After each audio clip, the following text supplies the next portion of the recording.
الحمد للہ رب العالمین والصلاة والسلام علی سید الانبیاء والمرسلین اما بعد فاعوذ باللہ من الشیطان الرجیم بسم اللہ الرحمن الرحیم الصلاة والسلام علیک یا رسول اللہ وعلی آلک وصحابک یا حبیب اللہ الصلاة والسلام علیک یا نبی اللہ وعلی آلک وصحابک یا نور اللہ۔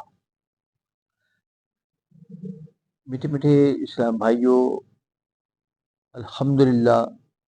شعبان معظم کا چاند نظر آ گیا ہے اور آج 2 تاریخ ہے۔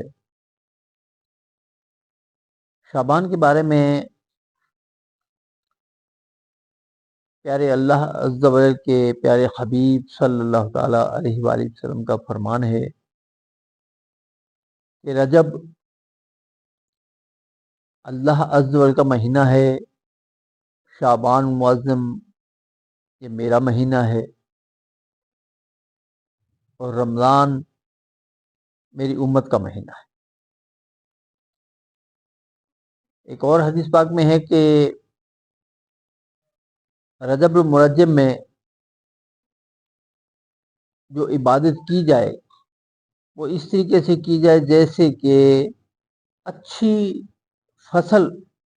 اگانے کے لیے اچھا بیج چاہیے ہوتا ہے، تو اچھا بیج بوئیں گے، یعنی کہ رجب میں خوب عبادتیں کریں گے، اور پھر اس کے بعد لازمی ہے کہ اس فصل کے لیے جو ہے نا ہمیں پانی کی ضرورت ہوتی ہے، ورنہ تو بیج اکیلا پڑے پڑے تو نہیں پیدا ہوگا، تو اس کے لیے پانی کی ضرورت ہے۔ تو پیارے آقا نے فرمایا کہ یہ میرا مہینہ ہے، شعبان معظم میرا مہینہ ہے، اور اس مہینے میں خوب عبادت کریں، خوب روزے رکھیں، رو رو کے تہجد کی نماز کے اندر رو رو کے اللہ تعالیٰ سے عبادت میں دعائیں مانگیں، مغفرت کی دعائیں مانگیں۔ تو یہ جتنا ہم روئیں گے، جتنا ہم آنسو بہائیں گے، یہ سب کا سب اس فصل کے لیے جو ہم نے رجب میں بوئی تھی، جو اچھا بیج ہم نے بویا تھا، اس بیج کے لیے اچھا پانی دیا جائے گا، اور اس پانی سے وہ فصل پکے گی۔ جب رمضان مبارک کا مہینہ تشریف لائے گا تو یہ ہمارا مہینہ فرمایا گیا کہ میری امت کا مہینہ ہے،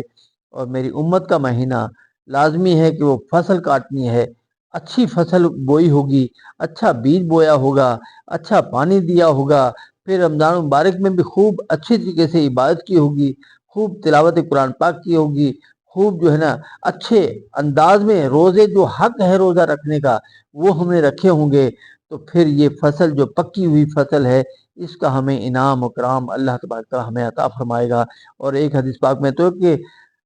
روزہ یعنی کہ اور عبادتوں کی فرشتوں کے ذریعے وہ نیکیاں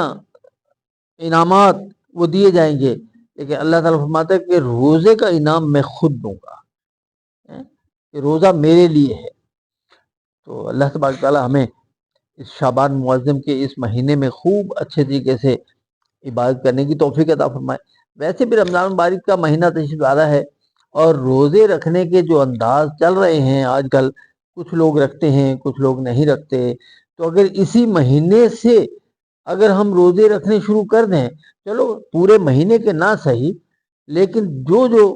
مشہور جیسے مثال کے طور پہ ہر سوموار کا روزہ ہے تو پیارے آقا قسم کی سنت کریمہ بھی ہے، اور اس روزے کو بھی رکھیں، اور ساتھ ہی 13 14 15، اور یہ 13 14 15 کا روزہ ہے، یہ ہر مہینے تو رکھنا ہی ہے، اسلامی ہر مہینے میں رکھنا ہے، لیکن جو شعبان معظم کا 13 14 15 کا روزہ یہ تو بہت اہم روزہ ہے۔ کیوں؟ اس لیے کہ 14 تاریخ جو مغرب کا وقت ہوگا اس وقت ہمارے پچھلے گزشتہ پورے سال کا نام اعمال وہ لپیٹ دیا جائے گا، اور مغرب کی اذان ہوتے سار نیا نام اعمال تشریف لے آئے گا، اور وہ ہمارا نیا نام لکھا جائے گا۔ اب دیکھنا یہ ہے کہ ہم یہ سوچیں کہ پورے سال میں نے اپنے نام اعمال میں کیا لکھوایا، اور اگر میں نے اچھی عبادتیں کی ہوں گی، روزے رکھے ہوں گے، دیگر عبادات اور دیگر سارے گناہوں سے بھی بچ کے ہم نے زندگی گزاری ہوگی، تو لازمی ہمارے نام اعمال میں اچھی باتیں لکھی ہوئی ہوں گی اور بری باتیں نہیں ہوں گی۔ اور اگر ہم موازنہ کریں کہ سارا سال میں نے کیا کیا، تو کم از کم ایسا تو کر لیں کہ جیسے پیارے آقا سے روزہ رکھتے تھے 13 14 15 کا، تو حضرت عائشہ صدیقہ نے عرض کی اے میرے سرتاج، آپ یہ جو 13 14 15 آپ کیوں ایسا روزہ رکھتے ہیں؟ فرمایا کہ میں نہ اپنے نام اعمال میں یہ لکھواؤں کہ میرا نام اعمال جب لپیٹا جا رہا تھا اس وقت میں روزہ افطار کر رہا تھا، سارے دن میرا روزہ تھا، اور پھر بلکہ ایک دن پہلے بھی میرا روزہ تھا، بلکہ سرکار نے تو کثرت سے روزے رکھے ہیں شعبان کے ماہ، کثرت سے۔ تو 13 تاریخ کا جو روزہ رکھیں گے وہ ایک دن پہلے کا دن کرو۔ اب ایک دن پہلے ہمارے نام میں روزہ لکھا گیا، جب 14 تاریخ آئی تو پھر ہم نے روزہ رکھ لیا، اور جب 14 تاریخ کی مغرب آئی تو اس وقت ہم نے اذان سنی، روزہ افطار کیا، پھر اس کے بعد جو ہے نا ہم نے نماز مغرب پڑھی، اور پھر اس کے بعد ہم نے 6 نوافل بھی پڑھے۔ ان 6 نوافل کی بھی بڑی فضیلت ہے۔ تو یہ 6 نوافل پڑھنے کے بعد اب یہ ساری کی ساری جتنی عبادتیں ہیں یہ 15ویں شعبان کی رات میں لکھی جا رہی ہیں، کیونکہ 14 کے دن ختم ہو گیا،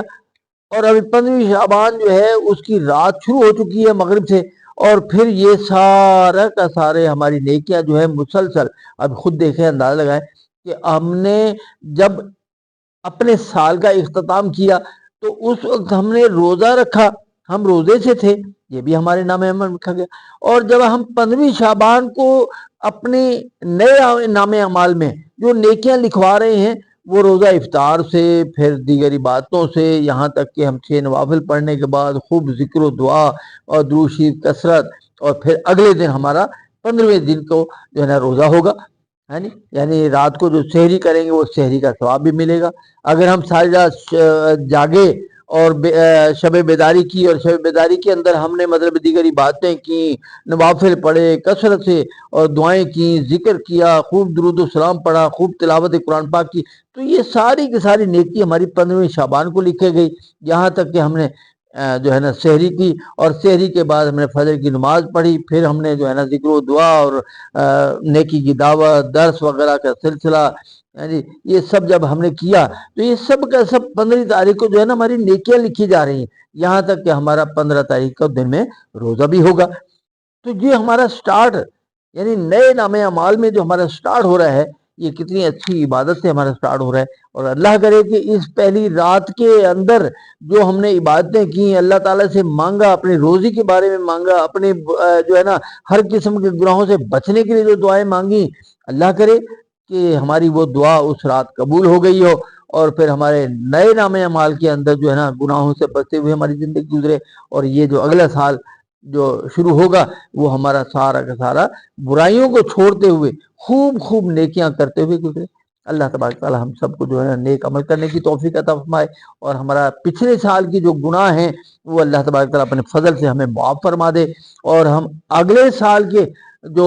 سٹارٹ ہوگا اس نئے سال میں ایک نئے انداز میں خوب عبادت کر کے اللہ تعالیٰ کو راضی کرنے کی ہمیں توفیق مل جائے۔ آمین آمین بجاہ نبی الامین صلی اللہ